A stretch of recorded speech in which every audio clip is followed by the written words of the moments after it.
2024వ సంవత్సరము అక్టోబర్ నెల లోపల కుంభరాశిలో జన్మించినటువంటి వారికి గోచార ఫలితాలు ఎలా ఉన్నాయో తెలుసుకుందాం. కుంభరాశి వారికి ఈ అక్టోబర్ మాసంలో గ్రహస్థితి సూర్యుడు అష్టమ నవమ స్థానాలలో సంచరిస్తున్నాడు, ప్రతికూలంగా ఉన్నాడు. సూర్య భగవానుడి యొక్క అనుకూలత లేదు. మనకు మాసవారీ ఫలితాలపై సూర్యుడి యొక్క ప్రభావం బాగా ఉంటుంది. అలాంటి సూర్యుడు అష్టమ నవమ స్థానాలలో సంచరిస్తున్నాడు గనక ప్రతికూలంగా ఉంది. ఇక కుజుడు పంచమ స్థానంలో సంచరిస్తున్నాడు. మొదటి 20 రోజులు ప్రతికూలంగా ఉన్నాడు. మాసం చివరి లోపల షష్టమ స్థానంలోకి ప్రవేశిస్తున్నాడు. ఇది అనుకూలమైనటువంటి స్థానం.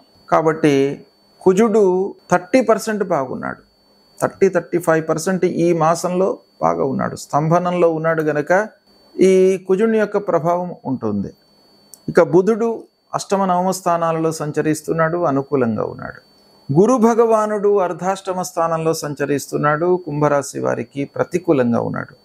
ఇక శుక్రుడు ప్రారంభంలో 9వ స్థానంలో సంచరిస్తున్నాడు, అనుకూలంగా ఉన్నాడు. తర్వాత దశమ స్థానంలోకి వెళ్తున్నాడు. దశమ స్థానం ప్రతికూలంగా ఉంటుంది. కాబట్టి శుక్రుడి విషయం లోపల 50% అనుకూలంగా ఉంది, 50% ప్రతికూలంగా ఉంది. శనీశ్వరుడు జన్మస్థానంలో సంచరిస్తున్నాడు, ప్రతికూలంగా ఉన్నాడు. రాహువు 2వ స్థానంలో సంచరిస్తున్నాడు, కేతు అష్టమ స్థానంలో సంచరిస్తున్నాడు, ప్రతికూలంగా ఉన్నాడు. ఈ విధంగా గ్రహస్థితి ఉంది. ఓవరాల్గా మనం చూసినట్టయితే కుంభరాశి వారికి ప్రతికూలతనే ఎక్కువగా కనబడుతుంది.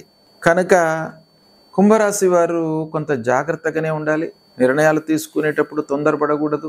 ఆచితూచి నిర్ణయాలు తీసుకోవాలి. అనుభవజ్ఞుల యొక్క సహాయ సహకారాలు బాగా తీసుకోవాలి. మీరు ఏ పని అయితే ప్రారంభిస్తున్నారో ఆ పని లోపల అనుభవము ఉన్నటువంటి వారిని సంప్రదించి ఆ పనిని చేపట్టడం చాలా ముఖ్యం. గుడ్డిగా మీరు ప్రారంభించినట్టయితే నష్టపోతారు. అన్ని రకాలుగా గ్రహస్థితి ప్రతికూలంగా ఉంది కనుక ఆటంకాలు ఏర్పడేటువంటి అవకాశాలు ఉన్నాయి ప్రారంభించినటువంటి పనుల లోపల. కనుక రెట్టింపు శ్రద్ధ వహించడము చాలా అవసరము. ఒక 3-4 వారాలు కొంత అనుకూలంగా ఉన్నాయి. అన్నదమ్ముల సహకారం లభిస్తుంది. వ్యవసాయదారులకు కొంత అనుకూలంగానే ఉంది. పారిశ్రామికవేత్తలకు అనుకూలంగా ఉంది. పనివారితో సయోధ్య కుదురుతుంది. ప్రొడక్షన్ పెరుగుతుంది. అయితే ఆర్థిక సమస్యలు మట్టుకు ఉన్నాయి పారిశ్రామికవేత్తలకు. అధికారులతో ఉద్యోగస్తులకు మనస్పర్ధలు గోచరిస్తున్నాయి. కనుక ఉద్యోగస్తులు కొంత సయోధ్యతో ఉండాలి. హైఅప్స్తో ఆఫీసులో చాలా స్నేహంగా ఉండడానికై మీరు ప్రయత్నాలు చేయాలి. పనులు నెరవేరుతాయి. అయితే కొన్ని పనులు మీరు ఏవైతే బ్లైండ్గా ప్రారంభిస్తారో అవి నిలిచిపోయే అవకాశాలు ఉన్నాయి. మధ్యలో నిలిచిపోవడము లేదా ఆలస్యంగా పూర్తి కావడము. ఆలస్యంగా పూర్తి అయితే మనకు అనర్థమే. దాని మూలకంగా ఆర్థిక బర్డెన్ పెరుగుతుంది.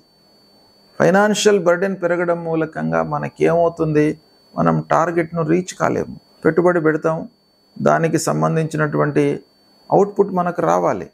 అది రాకపోయేటప్పటికి ఏమవుతుంది, మీరు నష్టాల్లోకి వెళ్ళిపోతుంటారు. కాబట్టి వ్యాపారస్తులకు ముఖ్యంగా మొదటి 2 వారాలు అనుకూలంగా ఉంటాయి. 3-4 వారాలు అనవసర పెట్టుబడుల మూలకంగా నష్టం తప్పేటట్టుగా లేదు. కనుక జాగ్రత్తగా ఉండండి.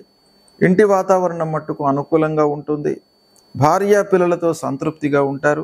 సాహితీవేత్తలకు, సంగీత కళాకారులకు, సినిమా రంగంలో ఉన్నటువంటి వారికి, మీడియా రంగంలో ఉన్నటువంటి వారికి, సాఫ్ట్వేర్ రంగంలో ఉన్నటువంటి వారికి వీళ్లకు ఒక రకంగా ఆర్థికంగా ఇబ్బందులు ఉన్నప్పటికీ కొత్త అవకాశాలు వస్తాయి.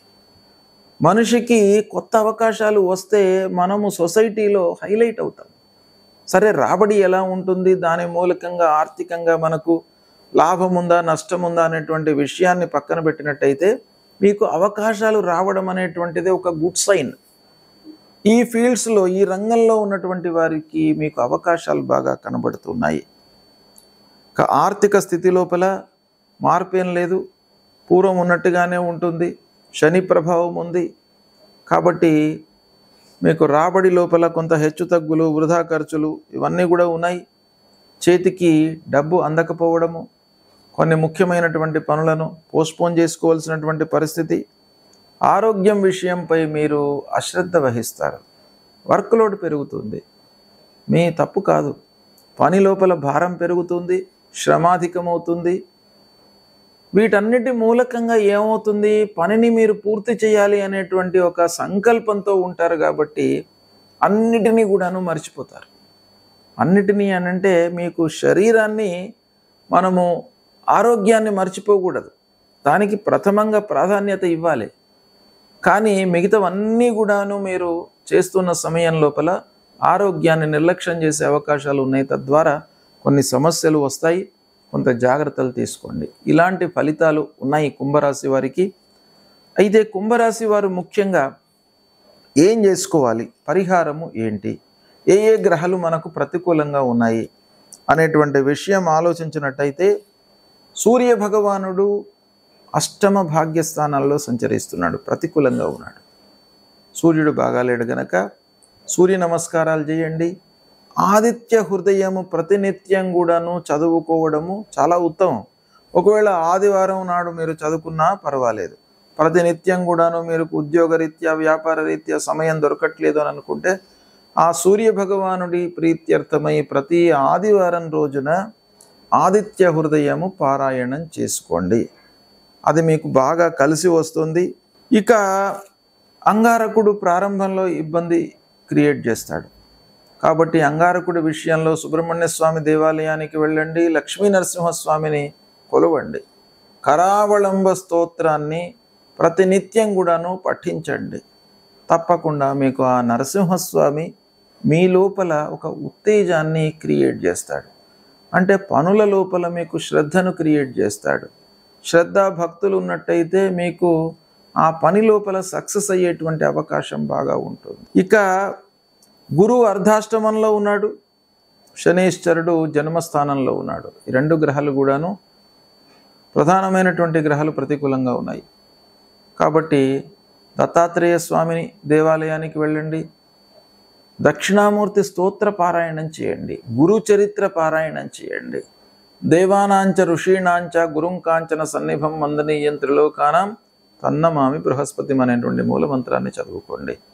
అదేవిధంగా శనీశ్వరుడు జన్మస్థానంలో సంభవిస్తున్నాడు, జన్మస్థానంలో సంచరిస్తున్నాడు గనుక ఆ శనీశ్వరుడి ప్రీత్యర్థమై నువ్వులు, నూనె, నల్ల వస్త్రము, ఒక ఇనుప ముక్క ఇవి దానం ఇవ్వండి.